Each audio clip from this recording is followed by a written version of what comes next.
But the two principal people on the left in Australia are now Anthony Albanese and Penny Wong. And what they've done, they have essentially accommodated the strategic wishes of the United States, uncritically. This is the left, you know. And of course they would say, the old left, oh, that mob in Sussex Street, you can't trust them. But God, you know, if you look at me or Laurie Bretton or Leo McClay, we look like Bolsheviks compared to them. Bolsheviks.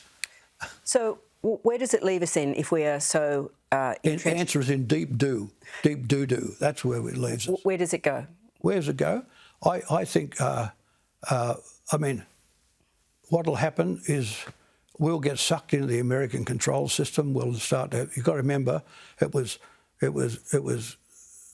Julia Gillard and Stephen Smith in the Obama visit who first allowed basing in Australia. I would never have allowed American basing in Australia, but they allowed it, you know. So now we're going to have Americans submarines coming and going, and of course they would say, oh, well, of course these are on rotation, they're not permanent.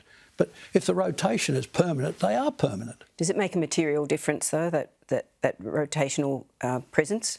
You know, I mean, in the way China sees it. It just means that we are in the ambit of the US Strategic Command System. That essentially we've turned the place out. You know, in other words, we don't run the place ourselves anymore. It essentially adds to the sense that we are our own. When we get our own Virginia-class submarines, for example, we're basically an adjunct to the Americans. Is that what you're saying? Yeah, of course we're. Of course. The reactor is run by the Americans. The control system is run by the Americans. And of course, Anthony Albanese is running around now. Every second sentence he talks about